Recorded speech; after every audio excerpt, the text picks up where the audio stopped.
Houston travels to Paul Brown Stadium to take on the Bengals Thursday night.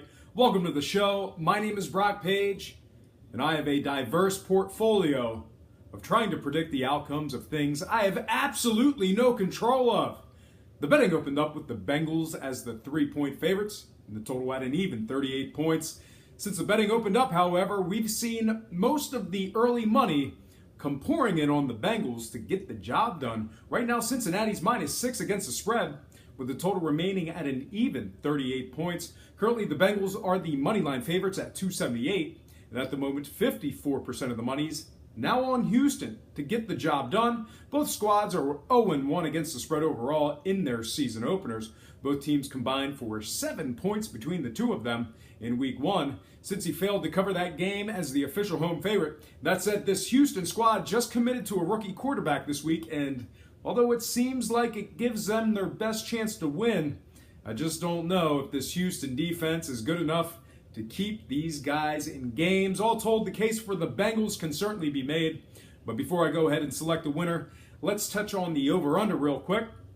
And as I stated earlier, we haven't seen a whole lot of production out of these two offenses. Both teams are 1-0 to the unders in their opening games. Both teams' games combined for an average of 28 total combined points between the two of them. The total has fluctuated all week between 38 and 38.5.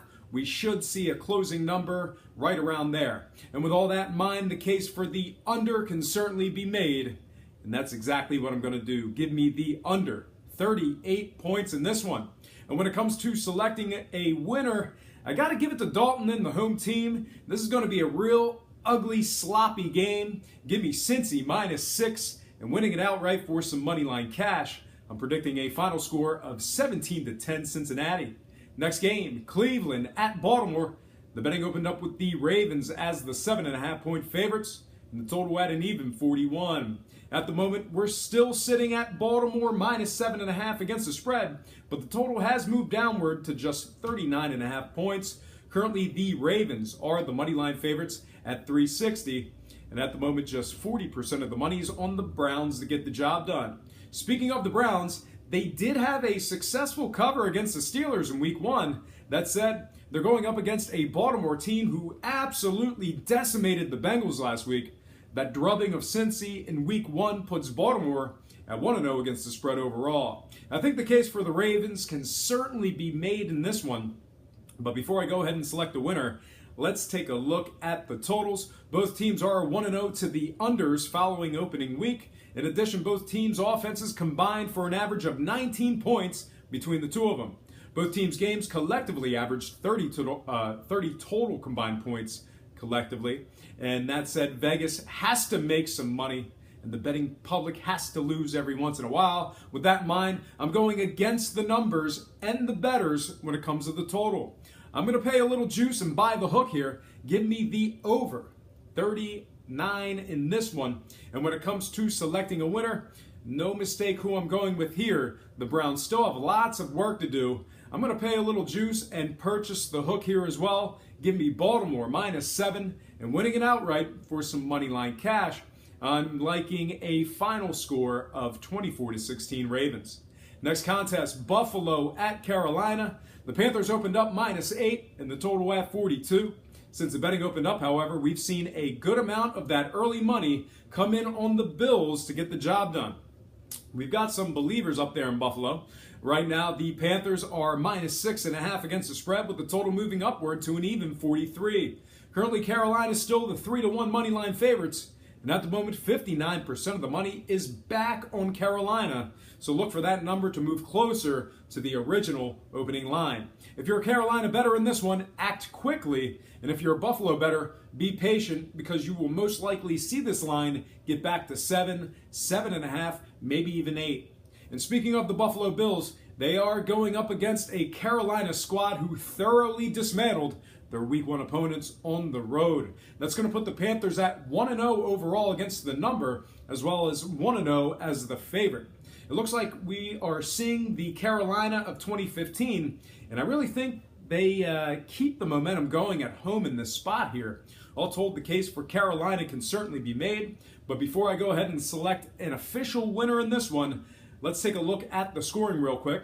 And when it comes to the totals, both teams are 1-0 to the unders after their Week 1 matchups. Buffalo's game saw a total of just 33 points scored, where on the other side, we saw a total of just 26 total points in that Carolina game. Altogether, both teams' games averaged less than 30 total points scored between the two of them combined. All told, the case for the under in this one can certainly be made, and that's exactly what I'm going to do. I'm going to disagree with the betting public on the total and take the under 43 points in this one. And when it comes to selecting a winner, I think the Bills took advantage of a very feeble Jets organization in Week 1. I'm going to take advantage of the advantageous line movement for the Panthers here. I'm also buying the hook and moving the line down to 6. Give me the Carolina Panthers -6 and winning it outright for some money line cash. I'm predicting a final score of 19-12 Carolina. All right, folks, I'm going to slide into my next and final pick for this show. It is the lightning round, so I got to move, and it is also my Instagram quick pick. We got Arizona -7.5 at Indianapolis with the total at an even 44. Currently, the Cardinals are the 330 moneyline favorites, and at the moment, just 30% of the action's on the Colts. I honestly think Indy's the worst team in the league right now. The Cardinals aren't in a much better spot themselves, but I got to think they're better than a touchdown here. Just to be sure, I'm going to buy the hook for half a point and take the Arizona Cardinals -7 and winning it outright for some money line cash. I also think the Cards could potentially put this one over themselves. Give me the over 44 in this matchup.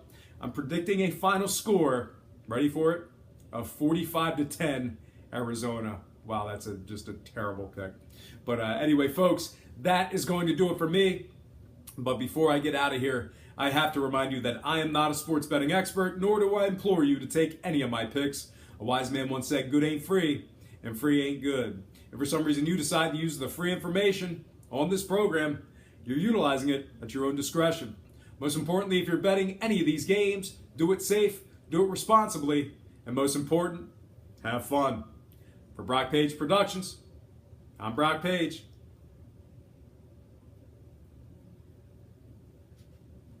And have yourself a positive day.